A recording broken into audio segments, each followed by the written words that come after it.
We're back here on the Yaffee program, News Talk 770 AM, 92.5 FM, WVNN. I am Alabama's voice of reason. I mean, really, I'm America's voice of reason at this point. I mean, we all knew that. If you miss any of the show live, the podcast is up. We'll get to the rewind in a moment. Do want to tell you about the sponsor right now, the Huntsville Men's Clinic, celebrating their 5-year anniversary. And they're part of a team that's treated Alabama men for ED and low T for almost 15 years.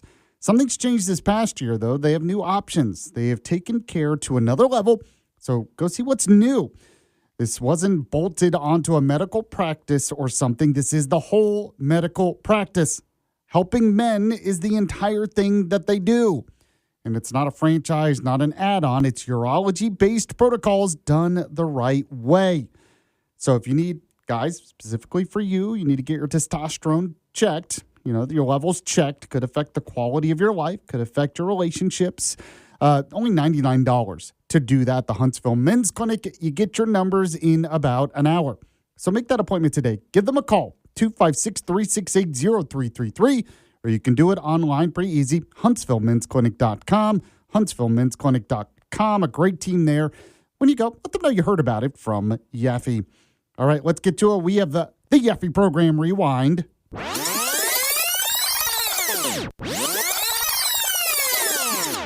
That time of the show, once again, where I remind you, if you missed any of it live, the podcast will be available. Go to the website, WVNN.com. Check the podcast for all the shows, frankly. You can also subscribe anywhere you get your podcasts or download the WVNN app. It's also on the iHeartRadio app, the TuneIn Radio app as well. So we started the show today, yes, talking about the moral panic that is data centers. And I've said for a while now, and people are kind of catching up to me, that this felt like a moral panic. It felt very similar to when fracking became a big thing, and all these cities are like, not in my backyard. It's going to ruin the water, and that's not really what happened. Now, obviously, when you have any type of industrial building or something, any kind of development in an area, you have to think about energy, you have to think about the water usage, you have to think about all of those things, the environment. That being said, doing a blanket moratorium for an entire state seems like a little much to me, but that's what New York has done. So the governor of New York, Kathy Hochul, announced it this week. Go ahead and play the Kathy Hochul cut one for me.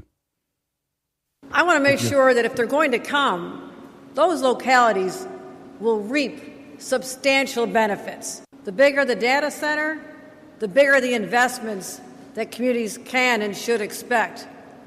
We also want to make sure that labor has a seat at the table, so projects can include wage standards and labor agreements and prioritize local hiring. The final part of my plan is to ensure that these hyperscale data centers do not receive tax benefits, full stop. So it's very opposite to what Tommy Tuberville wants to do in Alabama. He recently said he wants them in Alabama, more of them. And Trump came out yesterday, posted on Truth Social about it, saying it's like liquid gold having data centers built. It's going to help AI, but it's going to help taxpayers.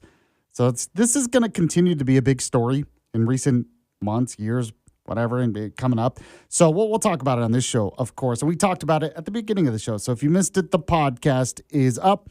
We have the Alabama bullet points as well, the top stories from around the state, including the fact that U.S. Senator Katie Brett is warning about gambling ads targeting young people in this country. What we need to do about it, more regulations on that. So we had that in the bullet points, the details, the podcast. That's up on the website, WVNN.com. We spoke with State Representative Rex Reynolds out of Huntsville. He was part of an initiative to recruit more police officers and pass some bills on that. We talked about that. We also talked about the data center thing, of course. Then, yes, we talked about the new platform of the Democratic Socialists of America, which includes no bills. Yeah, no bills. Play the Democrat Socialist cut for me, Walker. You're able to take a day off and not have to worry. And you don't have to have a job just to pay the bills because you don't have a lot of bills, right? Bills are no longer a thing because there's not for-profit businesses that are constantly trying to exploit you and trying to, put you into debt. Yeah. So as I mentioned, I live in Realville, and that's just fantasy land stuff that they're trying to say. But they actually believe that We also talked about that a little bit more with Christopher Reed. So if you missed my interview with him, he's host of The Daily Controversy. The podcast of that will be up, but you can also listen to his show 2 to 4 p.m. on WVNN. I played a cut of J.D. Vance as well, talking about why young people seem to be more attracted to socialism. So play the J.D. Vance cut for me, Walker. And maybe this is just sort of the way my mind works. I tend to be a little bit more empathetic. Why are young people attracted to socialism in 21st century America? One of the best interviews that Charlie Kirk ever gave, it was right before he died. It was an episode that he did with Tucker Carlson where he talked about the fact that if you don't give young people a stake, if you don't give them ownership, if you don't give them a sense of the American dream and of possibility in the future, they're going to become socialists. Like if you have a zero-sum environment for a 25-year-old in this country, they're going to start to say the only way for me to get anything is to take away from somebody else. So we have to get away from like the zero-sum thinking. I think that's like the root cause of this. I don't know if it's the root cause, but it is part of the cause.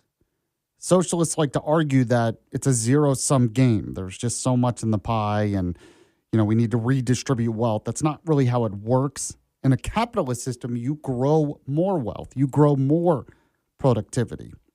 But he also said they need to have an ownership stake where you're not just renting everything. And that's absolutely true. We need to help young people be able to afford to own what they have and own their house specifically. So we talked about that. The podcast of that segment's up. We also talked about the push to make daylight savings time permanent. But you have U.S. Senator Tom Cotton out of Arkansas who's trying to block it. He's trying to kill it in the Senate, which I don't really blame him. I just think I still don't understand why this has become such a huge deal. But there you go. We talked about that. Alabama lawmakers want to make it permanent. So the podcast of that segment is up. We had What's Trending with Walker, of course. And thanks to Walker for producing today, by the way. Thanks to you for listening today. The Vince Show is coming up next. And yes, I'll be back tomorrow at the same time. See you then.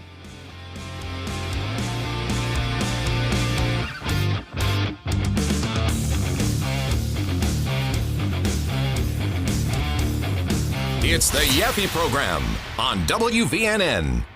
Hey, I'm Chris Van Vliet. Go behind the scenes and beyond the headlines with the biggest names in pro wrestling and beyond. Jeff Jarrett, great to see you. In this business, the story behind the scenes, so much more entertaining than what you see on camera. Ladies and gentlemen, my name is Paul Heyman. Mr. Heyman, you are a master at the little things. That's how you turn good into great. What does it take to achieve greatness? Whatever it takes, I'm willing to do. That's an Emmy-winning performance. How about it? Insight with Chris Van Vliet. Follow and listen on your favorite platform. Hey, I'm Chris Van Vliet. Go behind the scenes and beyond the headlines with the biggest names in pro wrestling and beyond. Mr. Sandman. All I ever wanted to be was a pro wrestler. So I got to live my life and make people really happy. The Heartbreak Kid himself, Shawn Michaels. Do you think there's anybody better than you were? I think I was great at what I did, and I think other people were great at what they did as well. Greatness is more a mindset, I think, than anything else. Mindset, motivation, insight with Chris Van Vliet. Follow and listen on your favorite platform.